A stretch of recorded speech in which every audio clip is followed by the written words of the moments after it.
And we're back, and we want to thank you for being with us tonight. 407-774-8255 is the number. Don't forget, at the top of the next hour, we're going to begin our Spaghetti Challenge weigh-in. And we're going to weigh in a number of our contestants tonight, and you can watch some of the action on our channel. Adversaries TV, you said? Adversaries TV. On YouTube. On YouTube, just type in Periscope. There you go. Okay, real quickly, some more poll numbers, and then we'll get to the Rich Lowry thing. Once again, Quinnipiac national poll out shows Trump still solidly in the lead. And by the way, the most recent Florida poll, which all the news stories were about Marco Rubio jumping into second place. Right. Well, he's in second place at 19 points. Trump leads that poll 31.5. So he is still smoking it here in Florida. He's still ahead in all the polls. The only one that shows him down significantly is the CNN poll. And, of course, that's the one that the liberal talking heads, and I might add Fox and guys like Karl Rove and others are also focusing on. All right. And the Quinnipiac poll also showed in head-to-head matchups between Hillary Clinton and the top five, they would all beat her. Trump was the closest margin of victory, but they all beat her.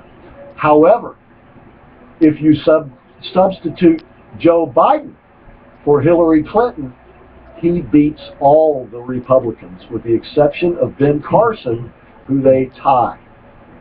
Yeah, but Chris, again, when they start working crazy Joe Biden over, this is not going to stay this way. It's just like Hillary's, numbers collapse 17-20%. All I can say is don't underestimate. You talk about a bozo. They're going to strip him into oblivion before it's over. So we thought we could do that to Barack Obama. I'm just saying. No, I know. You're reading the numbers. These are the numbers. and what I'm saying is Obama would rather have him as president than Hillary. Oh, without a doubt. I don't question and so he will give him the support that he will not give Hillary. He'll give Hillary tepid support. He'll give Joe Biden enthusiastic support. And I believe that's going to be worth at least 5 points in the polls. But when you see so many people disenchanted with the government, of which Obama's run it for the last 6.5 years, do I want Obama tied to my hip when I'm walking around in the public? They're already setting up the arguments against the Republicans. Oh, I know. But so that's fair. And so I'd have a heck of a lot of more arguments against you, because you ran it the last 6.5 years. We got a bad economy. We got our national defense is collapsing. We have our legal systems falling apart. Do you think there's many problems we could beat them up with? Well, all I can say is we better pick the right candidate. We need the right guy to voice the opinion of all of us. Or we might see an Obama third term via Joe And that's Biden. right. You put it the right way. All right. But, all right. Rich Lowry last night was on Megyn Kelly.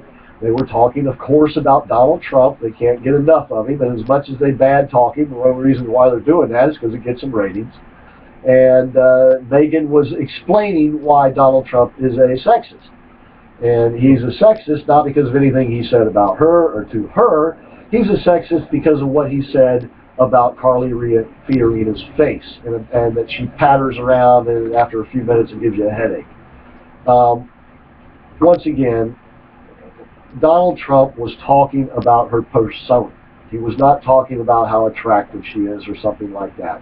I'm pretty sure most of the people in the media know that, but if they don't, it just shows how small-minded and narrow-minded that they are, that they can't see, and they know that persona plays a huge role in politics. It's all about charisma, persona, likability. They even do likability and favorability polls. They knew what the man was talking about. That aside, old Rich Lowry had to pipe up and say, well, he's just mad at Carly because she cut his balls off in that last debate. Excuse my language. I don't know.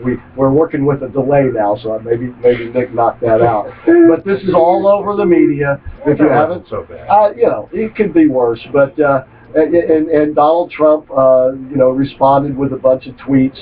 And however, he didn't use the best response, which of course I think I came up with. And I would have tweeted out this, and I will say it myself to Rich Lowry, at least Donald Trump has a pair to cut off, unlike you pajama boy wussy. Okay?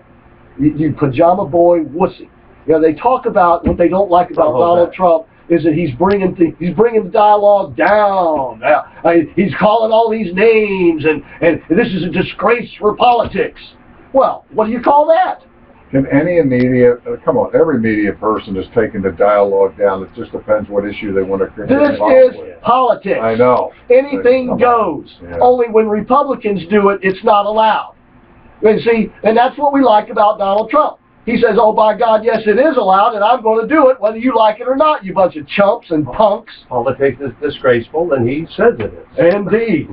And so we all know that Trump is right. On both sides. That's right. Moby Dick swims on. We'll see if he's wounded enough to have to beach. But for right now, Moby Dick swims on. And the guys like Rich Lowry, don't you wish you had a pair there, sonny boy? Or do you identify? What do you identify as a matter of fact there, Mr. Lowry? Yeah. You got about 50 choices. Which one are you? Which one are you, sissy boy? Don't forget to help out David Levitt at david4house.com. That's David, the number 4house.com. He's doing great things. He's got to leave, but when he comes back next week, we're going to talk about some of the great stuff he's already doing, which is a precursor to what he would do in the House of Florida. It's working. And will do when he's elected. That's right. That's right. David4house.com. David4house.com. Either one will get to it. All right, don't forget his fundraiser.